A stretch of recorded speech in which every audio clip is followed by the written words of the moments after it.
Athens 2,400 years ago. It's a compact place. Only about 250,000 people live here.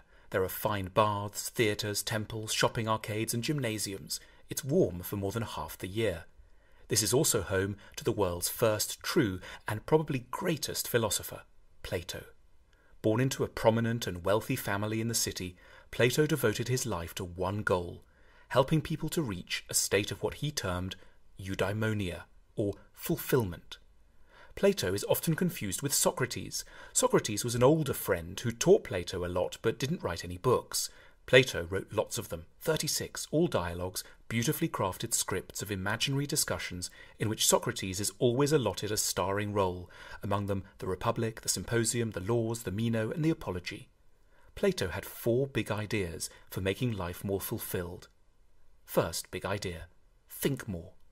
We rarely give ourselves time to think carefully and logically about our lives and how to lead them. Sometimes we just go along with what the Greeks called doxa, or popular opinions. In the 36 books he wrote, Plato showed this common sense to be riddled with errors, prejudice, and superstition. Fame is great, follow your heart, money is the key to a good life.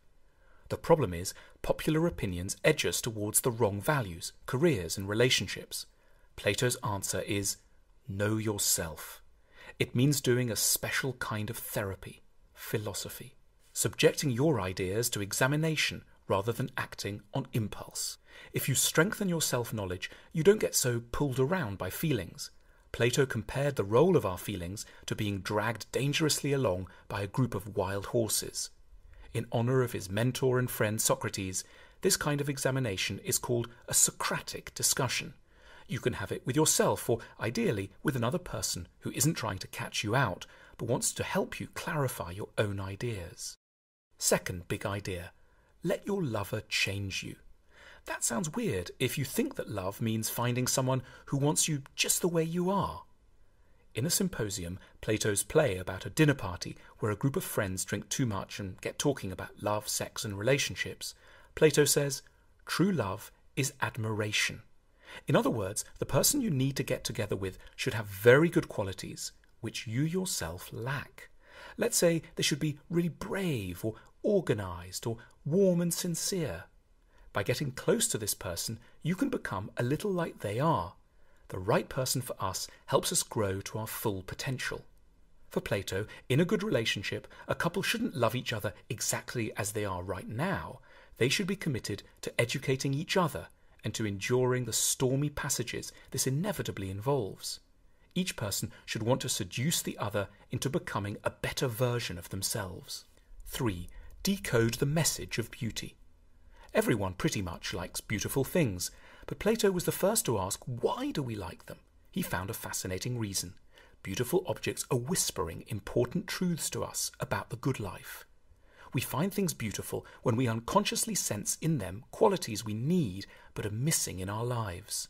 Gentleness, harmony, balance, peace, strength. Beautiful objects, therefore, have a really important function. They help to educate our souls. Ugliness is a serious matter too. It parades dangerous and damaged characteristics in front of us.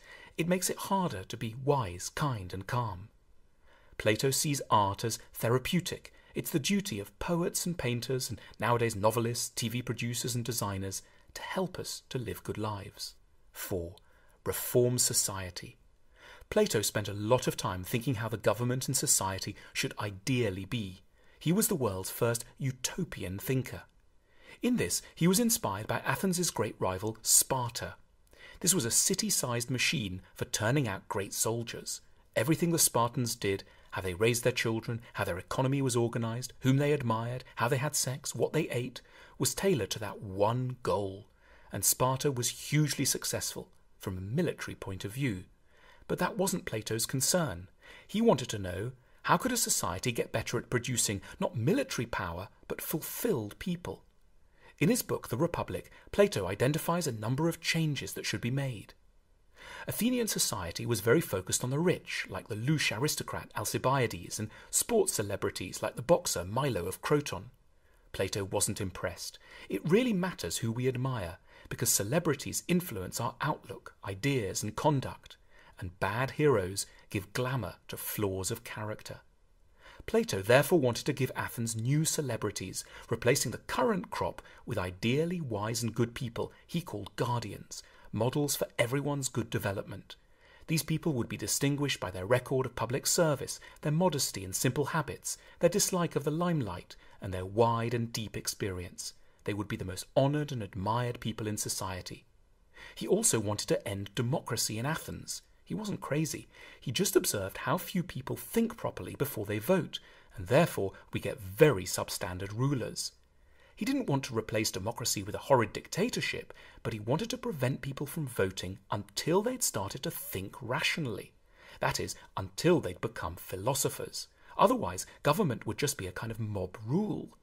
To help the process, Plato started a school, the Academy, in Athens, which lasted a good 300 years. There, pupils learnt not just maths and spelling, but also how to be good and kind. His ultimate goal was that politicians should become philosophers. The world will not be right, he said, until kings become philosophers or philosophers kings.